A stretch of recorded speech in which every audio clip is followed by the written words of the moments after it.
The Bible says we are more than overcomers through him who loved us. Bible कहती है उसने जिसने हमसे प्रेम किया उसके द्वारा हम जय से बढ़कर हैं. But there is a condition. पर एक शर्त है वहां पे लागू. You'll have to stand in the ring. आपको उस रिंग में खड़ा होना होगा. You don't have to fight. लड़ना नहीं है. God says it's my fight. परमेश्वर कहता है Anybody who's coming against you is coming against me. जो कोई आपके विरोध में आता है वो परमेश्वर के विरोध. But he's saying, my son, my daughter, you have to stand. और वो कहता है मेरे बेटे मेरी बेटी तुमको खड़ा होना होगा. You have to stand. तुमको खड़ा होना होगा. Amen. Today we're going to see what should be our attitude when we are hit with the fiercest storms in our life. आज हम देखेंगे हमारा रवैया क्या होना चाहिए जब सबसे भीषण तूफान हमारे खिलाफ आते हैं. Amen. When I don't know what your situation is today. मुझे नहीं पता आपकी परिस्थिति क्या है. Maybe your child is sick. शायद किसी का बच्चा बीमार हो सकता है. Maybe somebody is going through a strong oppression from the enemy. शायद किसी पर शैतान का बहुत सताव हो.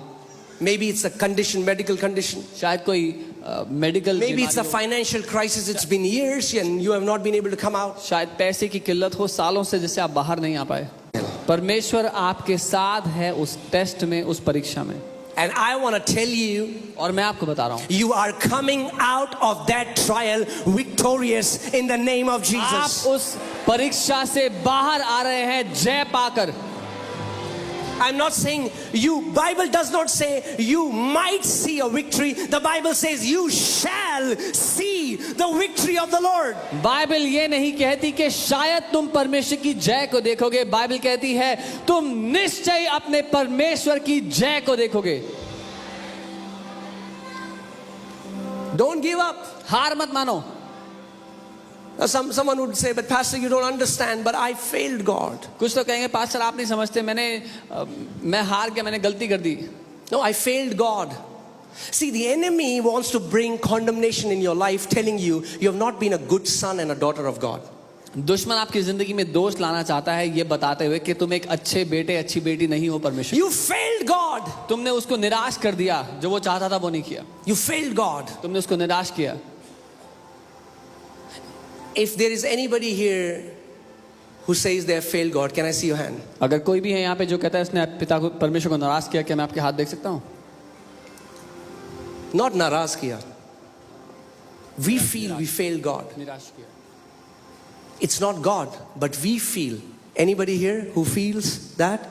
If your hand is not lifted up, you're a liar. All of us feel that there was a time when I failed God.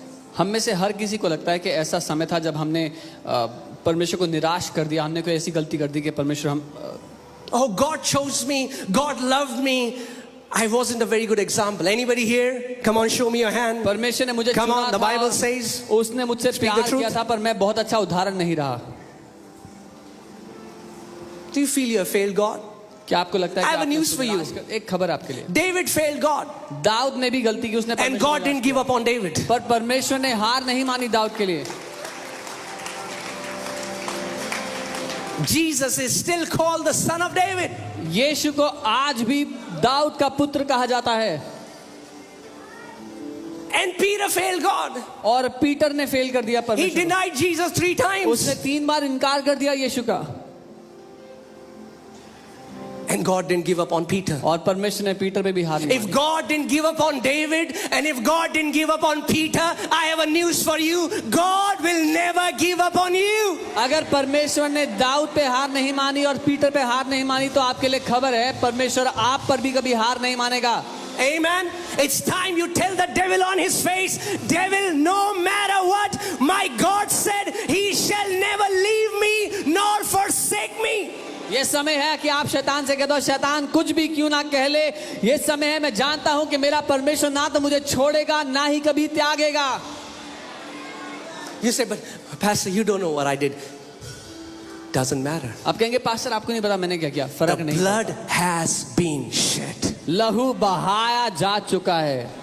The Bible says, even if your sins are like a scarlet spot, the blood of Jesus has made you whiter than snow. Bible कहती है अगर तुम्हारे पाप बैंगनी रंग के भी क्यों ना हो, उसके लहू ने आपको बर्फ से ज्यादा सफेद धो दिया है. Amen. We don't walk in victory because of us. We walk in victory because of Him and what He did on the cross. हम अपनी वजह से जय में नहीं जी रहे, लेकिन उसने जो क्रूस पर कर दिया उसकी वजह से हम जय में जीते हैं. Amen. Amen. That's why the Bible says you're more than overcomers, because you don't even have to fight, just stand. इसीलिए बाइबल कहती है आप जयवंत से बढ़कर हो, क्योंकि आपको लड़ाई लड़नी नहीं, आपको बस खड़ा होना है. Hallelujah.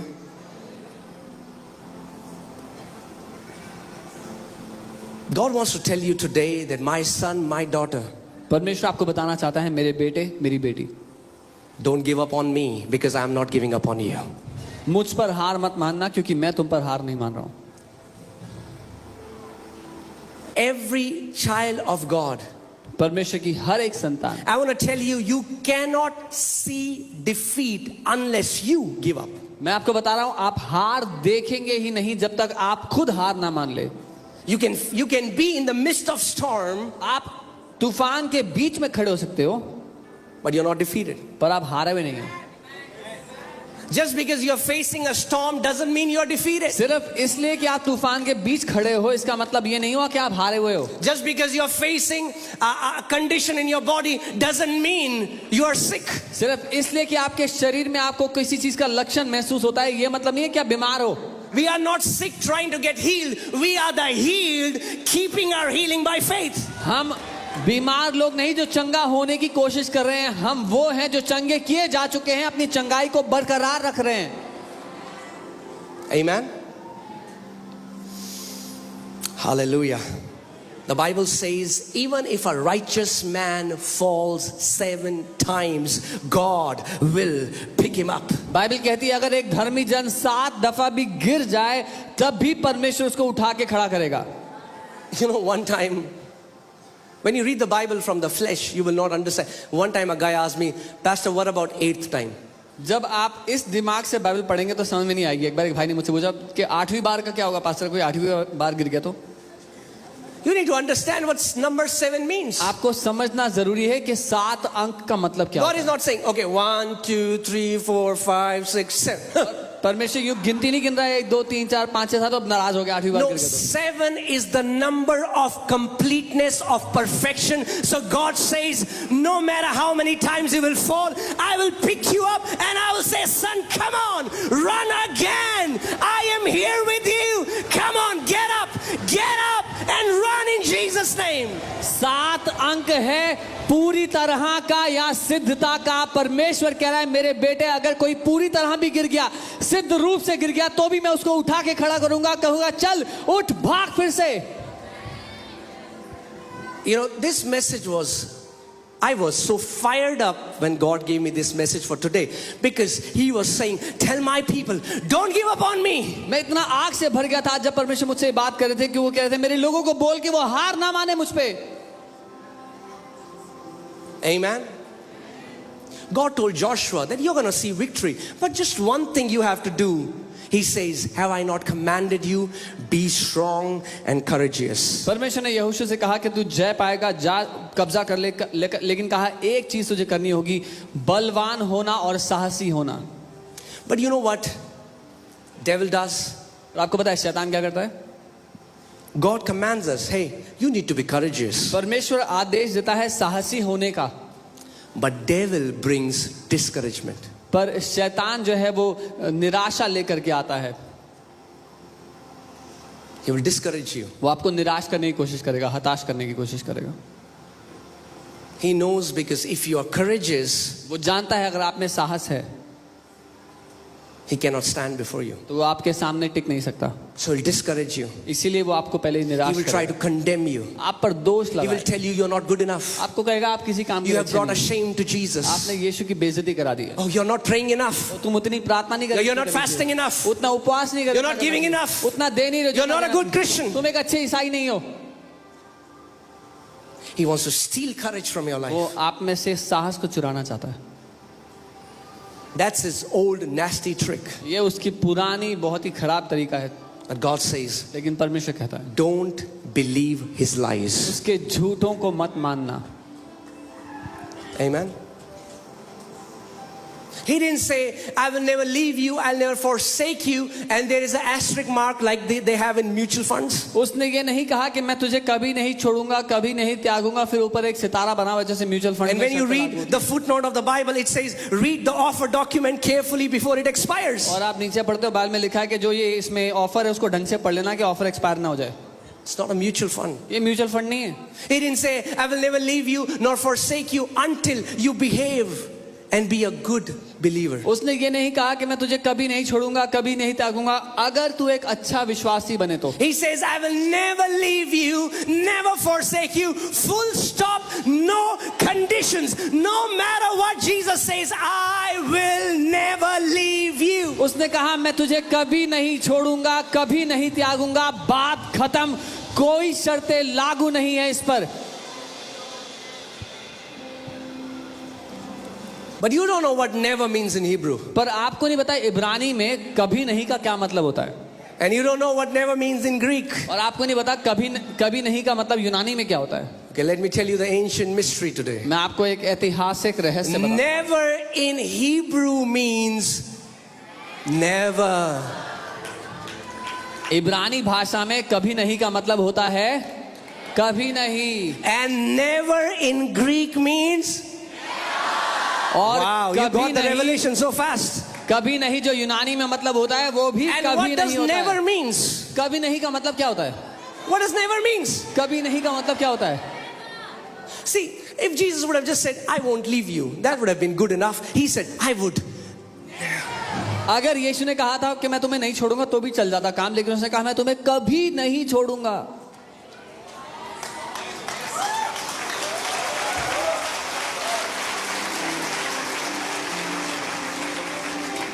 Who is he who overcomes the world? कौन है वो जो दुनिया पर जय पाता है. Some people think, me. तो लोग कह रहे हैं, मैं. Come on, you need to act like a warrior. आपको एक योद्धा की तरह होना होगा. I pray today the Lion of Judah in your spirit will roar, will roar, will roar in the name of Jesus. मैं प्रार्थना करता हूँ यहूदा का वो शेर आपके भीतर से आज गरजने पाए यीशु के नाम में. Amen. Hallelujah. See, what has happened is Christians just know about one nature, lamb. Hanji, Naiji, Hanji, Oji. Good. But you also have a lion of the tribe of Judah in you. मसीहों को केवल वो मेंढने का स्वभाव पता है जहां वो नम्रता से बात करना जानते हैं, पर साथ ही यहूदा का शेर आपके अंदर रह रहा है. Amen. When demons come against you, don't say, Hanji, Naiji, Hanji. जब दुष्ट आत्मा आपके खिलाफ आती है तो ऐसे सभ्य बनने की, नम्र बनने की जरूरत नहीं है. Unleash the lion of the tribe of Judah out of you. यहूदा के गोत्र के शेर को छोड़ दो खुला अपने भीतर से. Amen. You cannot be soft with devil. आप शैतान के साथ He is नम्रता a से dumb नहीं बात कर fellow. सकते. वो एक मूर्ख व्यक्ति है. You cannot request him to leave your life. आप उससे विनती नहीं कर सकते आपकी जिंदगी को छोड़ने के लिए. You cannot be Lucknowi with devil. आप लखनवी लहजा इस्तेमाल नहीं कर All सकते. my brothers and sisters from Lucknow right now. Lucknow से सारे भाई और बहन, आप तशरीफ ले जाइए यहाँ से. वो कहेगा वाह इतना आदर इतनी तहजीब तो मुझे 2000 साल में नहीं मिली, अभी यही आऊंगा मैं. he will feel so respected and honored. Never happened in the last 2000 years. Amen. Cannot be soft with the devil. आप उसके साथ He only कोमलता से understands one language and that is the power of God. बात- उसको एक ही भाषा समझ में आती है, वो है परमेश्वर की सामर्थ्य की भाषा. The Bible says by the greatness of your power your enemies will submit themselves to you. Bible कहती है तेरी सामर्थ्य की महानता की वजह से तेरे दुश्मन तेरे आगे नतमस्तक हो जाते हैं. Amen. Hallelujah. I want to prophesy this over you.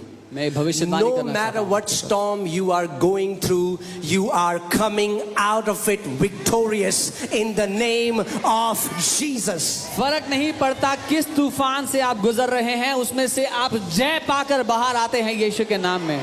You are not going to drown in this